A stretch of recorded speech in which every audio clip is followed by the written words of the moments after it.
Lori Vallow. Lori Vallow, the cult mother accused of killing her two youngest children. Can you tell me where your kids are? Official details are out in the death of Vallow's former husband. The autopsy report is out, and it concludes that Charles Vallow's death was a homicide. Families have tragedies. Things happen, and there was a domino effect of tragedies in my life, and that's really sad. I'm asking you a question. Did you watch your children die? How does that happen? How is a mother capable of killing her two youngest children and also conspiring to kill her fourth husband? She married Chad Daybell 4 months after this shooting of her other husband, and prosecutors allege they did it for the insurance money. Was it religion? Was it money? Spouses having insurance policies is not a crime. Collecting Social Security is not a crime. A family tragedy is not a crime. It's a tragedy. How did this happen? What was Lori Vallow like when she was younger? She was always manipulative, and I didn't really know to call it that when I was that age, when I was, especially as a teenager, still figuring out my own mind. But what Lori wanted, Lori got. We get some insight with today's headliner, Megan Connor.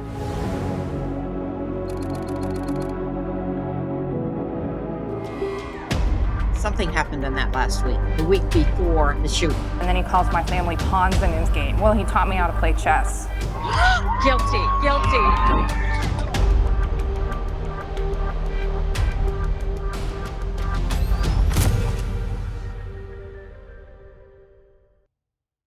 Megan, it's so good to see you again. We first met outside of the courthouse next to Lauren, and I didn't know who you were at the time, and you seemed a little upset. I also want to share with you who is to my left. I actually am surrounded by two wonderful women. This is Susan Hendricks, and then this is Megan Connor over here, Lori Daybell's first cousin. It feels like I'm in some bizarre, weird, twisted, alternate reality. This is my family, guys. Welcome to the show. Did you expect to feel that way going into this? No, I definitely didn't. And it's great to see you again. And I loved meeting you that day. And then we ended up on a panel later that night, the same night. It was so funny that happened. I know. But yeah, that was probably the hardest day. Well, it was one of the two really, really hard days for me. I knew that there was probably going to be some difficult emotions, but I really was unexpected for feeling that way that day in that moment. And then we broke for lunch, and I just kind of, I just had to take a minute to gather myself, because it really just was unexpected to have those feelings come out at that moment in trial. And is it true that this was the first time you were seeing Lori in person in several years? Yes, I did go to jury selection. So that first day of jury selection was the first time I'd seen her probably in person in probably 10 years. What was that like? Were you nervous going in? I was a little anxious about how she was going to react, but I knew that she couldn't really react because we're not allowed to communicate with each other. There's some signs up there that say, don't communicate with the defendant at all. I wanted her to know that I was there, and I wanted to somehow make sure that she knew I wasn't there for her. And so how do you do that? Yeah. Well, I very pointedly sat on the prosecution side, and I'm not a person who can easily hide my feelings. My face is always going to tell you how I feel most of the time. And so the first time that we met eyes, she kind of looked at me and then looked past me, and there was like no recognition, like she didn't really register who I was. But she's always looking at the gallery. She's always looking to see who's there in the courtroom. And so that first time she just kind of passed by me. But the second time she definitely knew who I was. And we looked at each other for a couple of seconds, and I could tell she knew that I wasn't there for her. And you were very close. Isn't that true? She was in your wedding as a bridesmaid? Yes, she was in my wedding. We were so close as kids and as teenagers. And when we lived together in Austin, I think there were some jealous feelings there. But after the wedding, we just sort of fell back into our normal relationship. And her son is just a little bit younger than my oldest daughter.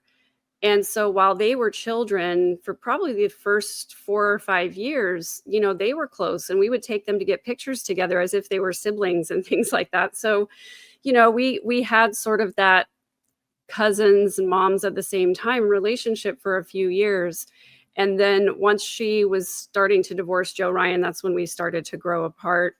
And we really didn't talk or see each other that much after that, other than just occasionally at a family gathering or something. Were there any signs that you saw in Lori, like her personality, what type of person she was back then? Of course, no one could predict where we are now, but were there signs there? What was she like? She was always manipulative, and I didn't really know to call it that when I was that age, when I was, especially as a teenager, still figuring out my own mind. But what Lori wanted, Lori got. And that was true no matter how old she was. I think I noticed it at first when we were teenagers and we were trying to decide what to do or what to eat. And that was when sort of these little manipulations would come through, and she would steer things in the way she wanted them to go. And then I noticed that she would only give people the information she wanted them to have. And that, you know, those sort of behaviors just got worse with time. You know, when someone like that is not held accountable and people don't call them out, they end up refining those behaviors and developing it into something that's really malignant. And she was getting back what she wanted. It appears that she was good at it. There's a sense of loyalty in the family, that loyalty is very, very important, not just her family, but my immediate family as well. And it's this sort of dynamic where if you are against the person who's kind of in charge, then you don't matter at all. And we saw what happened to Adam. When was the last time you saw me? I don't recall. So, has it been a year, 2 years, 3 years, 5 years? Something 6 years, like that. 7 years, 8 years? Something. Okay. So you have no idea. Nope. And a similar thing happened in my family with sort of the ruler of my family system. And so I learned early on that if you don't at least pay lip service to agreeing with the ruler of the family, then you get ostracized, and that's the cost. Did you watch the Keith Morrison interview? And if so, did. what did you think of that? Were you there the night that Tylee died? Were you there the night that JJ died? Was I Was where? Alex in these places when they died? In the place where they died, were you there? What place was that? Did you watch? What place was that? Do you have any idea? I'm asking. Well, I'm the Doesn't only really one that matter. knows. Do you know? You're pretending like you know. It doesn't matter. I'm not pretending I know. I'm asking you a question. Did you watch your children die? That's what I thought we were going to see in court, and I felt like we didn't. Maybe she reeled it in after seeing that. Well, the thing about Lori is that she's very intelligent in the way that she knows how to manipulate and when to manipulate. She knows when to dial it back. And I've seen throughout the entire court process, through all of her hearings, I've watched every single one of her hearings. And I've noticed throughout the process that she has done what she needed to do to get the judge's approval and his help. And we've seen him be very patient with her. And with Keith, I felt like she didn't really need that from him. She didn't need to follow any rules really with him. She just wanted to get her story out there. It was very clear that she had no intention of really being interviewed. She just wanted to tell her story, and she knew that this was a nationwide platform. And so I think that's why we saw some of that belligerence and some of that grandstanding. Honestly, I think she was showing off her personality and just kind of being braggadocious and very belligerent with him. Then I was watching the interview with Brianna Whitney, and I thought that Lori came off to herself. She was saying now she's a savior to the women in the Arizona prison because it's the worst prison in the world, coming off as this is what I'm doing for them. I know these women. I talk to them every day. I try to uplift, strengthen, and help women in this jail, and I think that's the purpose why I'm here. Very, very different. Starkly different. My whole life, I've been a peacemaker. I'm a person that loves everybody, a person that gets along with everybody. I don't like to fight. So this is a challenge for me to even fight for myself. Lori has one persona in public and one persona in private, and we are watching it happen right now. Like, we've seen proof of it now, because you saw how she was with Keith Morrison, and then you saw how she was with Brianna, and it was just like two different people. We've heard it before. I've heard it that I don't agree with it, but why go through this? She's already serving 2 life terms. But I believe that everyone deserves this, that there should be justice for Charles. The truth matters. Justice for Charles matters. And I know it's expensive for the state, but I think that's the reason the state pays that money is for justice for the victim. It's not to give Lori a chance to potentially exonerate herself. It's not to give her a platform to pretend to be her own attorney and get more time in the spotlight. It really is for justice for Charles. What was Charles like? By every single account, he deeply loved Lori, and he was a kind and compassionate person. And we heard Kay talk about him being just an excellent father, so loving and just so warm. Charles was the best dad. I mean, he was always doting on him. I just think it's so tragic that, we see this happen so often, unfortunately, that people who are so kind and compassionate end up being betrayed by the very people who should be caring for them. And I think some of it has to do with, maybe he was so blinded by his love for Lori that he didn't see the nasty parts. Who's the ringleader here? What do you think happened? Well, I think that when you look at Chad and Lori together, I don't think that we would have gotten to where we are today if they hadn't gotten together, or if she hadn't gotten together with someone in a similar circumstance. I think that her religious ideals were fueled by Chad, and some of her grandiosity is fueled by Chad. But Lori was always in the habit of discarding people out of her life when she was finished with them. And so I think eventually Charles would have ended up discarded. I don't necessarily think he would have ended up dead. Do you think money was a motivating factor, or that was secondary? That went along with it. It was really about control and domination. Well, I say what I've said before is that even the money is about control. Even the money is about power. And so the idea that she could get this life insurance money and then go off and live the life that she wanted with Charles, I think was a powerful motivating factor, because that was, I think, part of the calculation for her was, okay, Charles is the breadwinner. He's providing for me. She wasn't working at the time. So if she gets rid of Charles, then how does she live? Well, the life insurance is the answer to that. And unfortunately, I think that JJ was partially revenge on Kay. And I think that Tylee was probably motivated too by some type of revenge or anger or hatred towards Tylee. There's a really interesting dynamic between mothers with narcissistic traits and their daughters. And I call it the devouring mother concept. It's kind of a Jungian psychological concept where the mother can't allow the daughter to outshine her.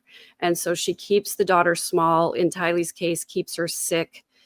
In Tylee's case, doesn't allow her to really develop her own personality or her own life. There was a really heartbreaking moment in one of the police interviews back in January of 2019 when Charles had taken Lori's purse and she was at the police station, and she was describing to the police this relationship and how she was upset about it, describing everything that had been taken. And there's a moment where you don't see Tylee's face, but you see her hand off camera. It comes on camera and she puts it on Lori's arm. And Lori says, "I'm sorry, sometimes I get so upset." It was very clear that Tylee was there to stabilize her mom, to be emotional support for her mom. And that's something that should never happen. I told him about it and told him not to come home and that his stuff would be gone and that his car would be gone and all those things. So he's a little mad. She's just trying to protect herself. Did you spend a lot of time around Tylee to see that and how old and what she knew and probably what she went through? I actually didn't spend a lot of time around Tylee. The last time I saw her, I think maybe she was 9 or 10 years old. I got to know her as a baby and a toddler. I stopped spending a lot of time around the family when she was around 3. Everything that my other relatives have said about Tylee, that she was really smart and that she was really just loving to JJ, those types of personality traits. If she was smart, then she knew what was going on, and she knew who Chad was and did not like him. And that's what other family members have said, is that she did not like Chad. And Chad knew he wasn't liked by Tylee. He told that to other people. I'm thinking about my own daughters as they were 16 years old, being in any kind of a similar situation. If I was trying to, manipulate people and do all of these different shenanigans with relationships, they would have said something to me. They were smart enough and active enough that they would not have just sat there and watched it happen. And I don't think Tylee would have done that either. I think that's why maybe now I have an idea of what that age really is, because my daughter's 15. So now it hits different to think, oh, my daughter would have absolutely said something, and to that heartbreaking dynamic. Who told you? How did you hear the news when their remains were found? Were you holding out to hope that they would be found? Okay. Well, as I said, I was distanced from that part of the family. And when Charles was killed, there was this major division. Those people who believed that it was self-defense and Alex was a hero, and those who did not. And I was in the camp of those who did not.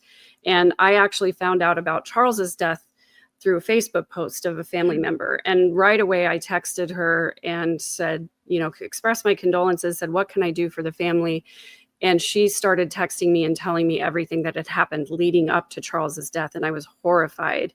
So we got on the phone and talked about it for probably 2 or 3 hours and just were trying to understand what is going on in this family. After that, because I was compassionate about Charles and because I didn't believe it was self-defense, some family members blocked me from social media. I was not able to be in touch with them. And so I was finding out, just like everybody else, through the news. New information would come out and I would find out through the news.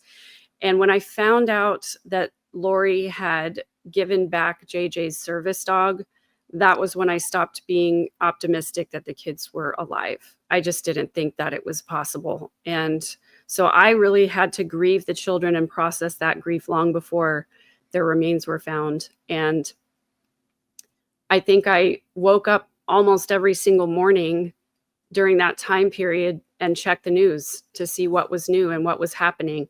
So I found out about Alex's death that way.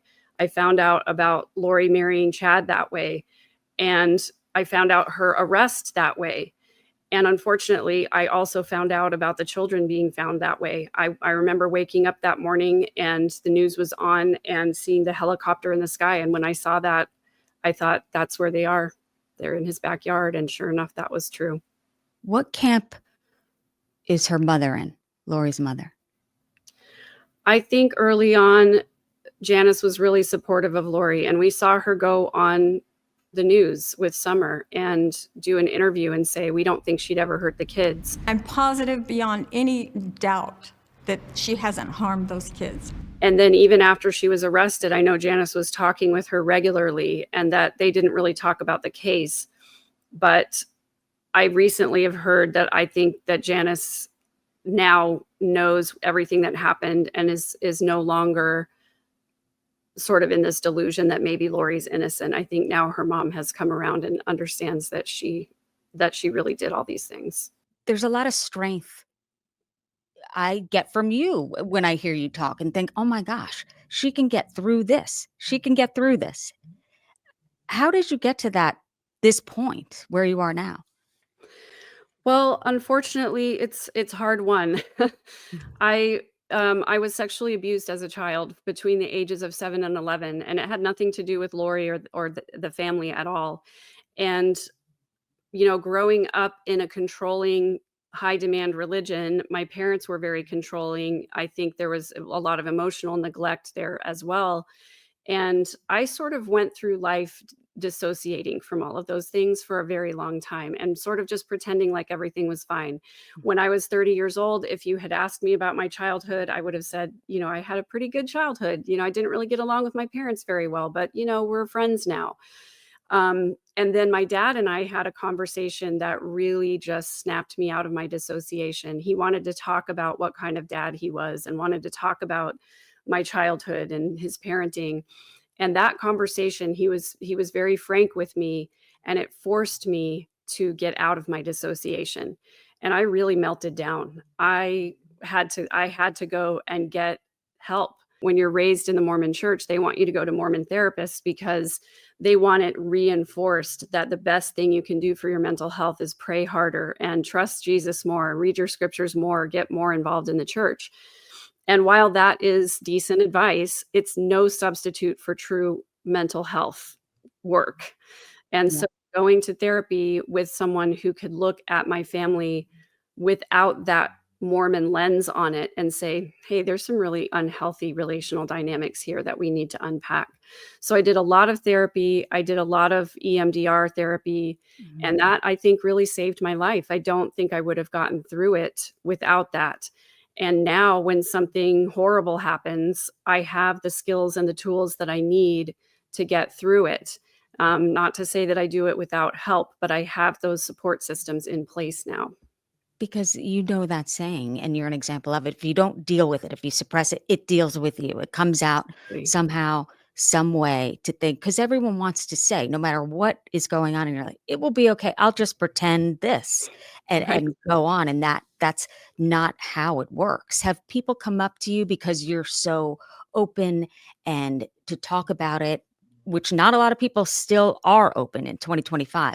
Do they connect with you and say, hey, I'm not alone. I've been through this too?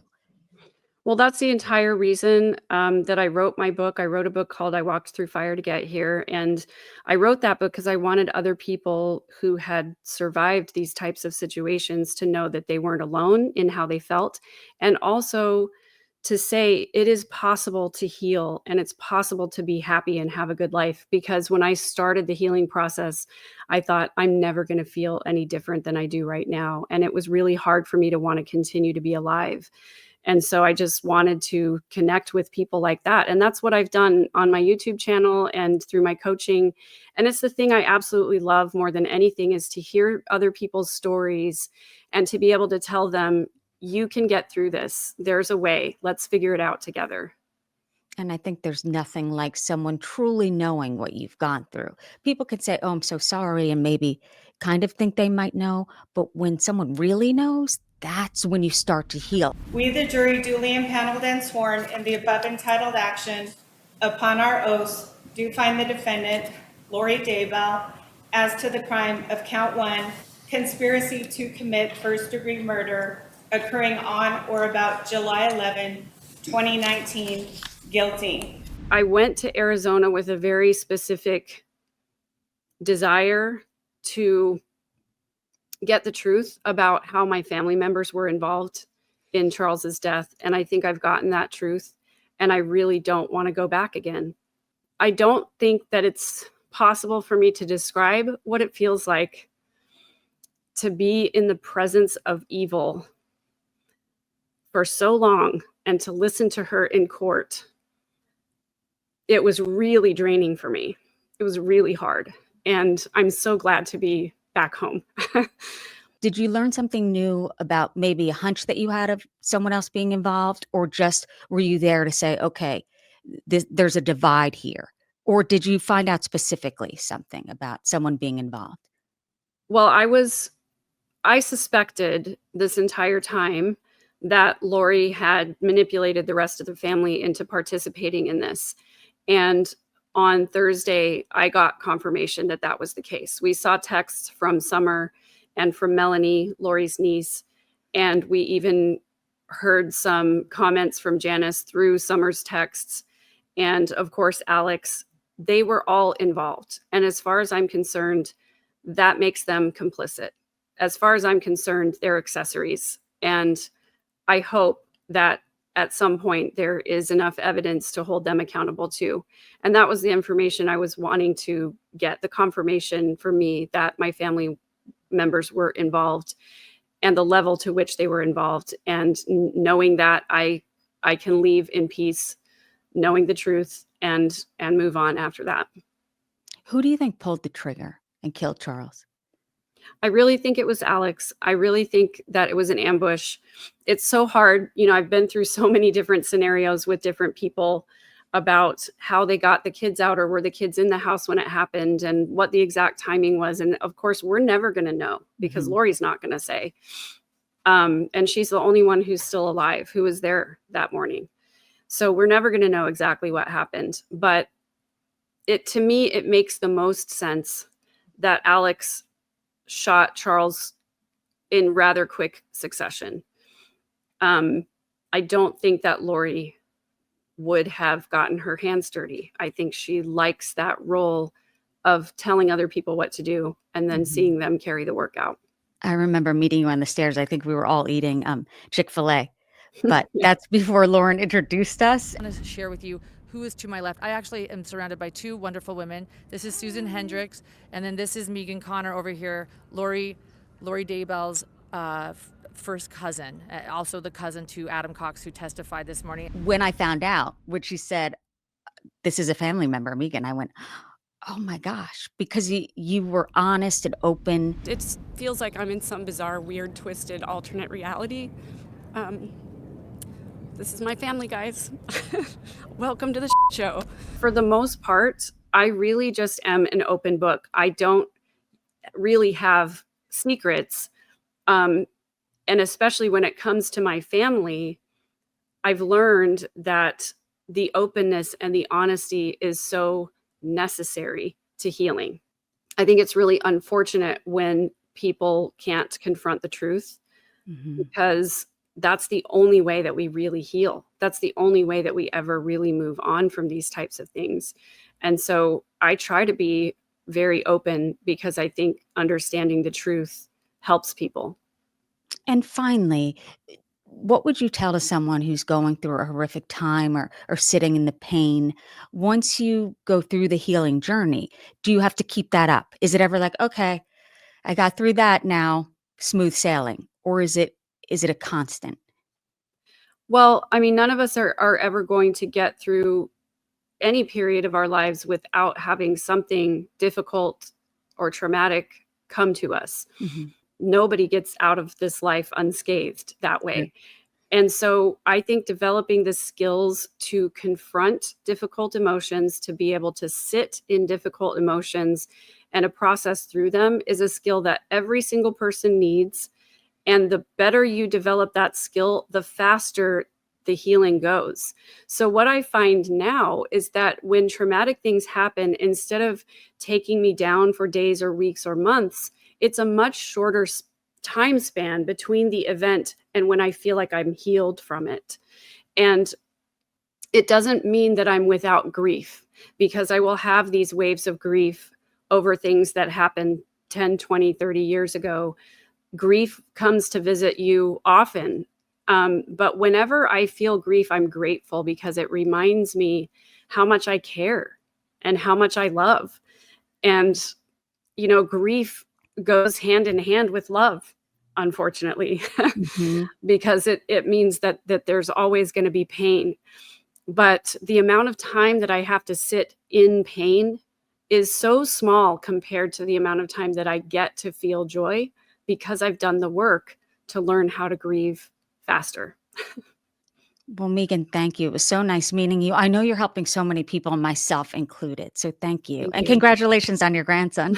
Thank you so much. It's been so lovely talking with you.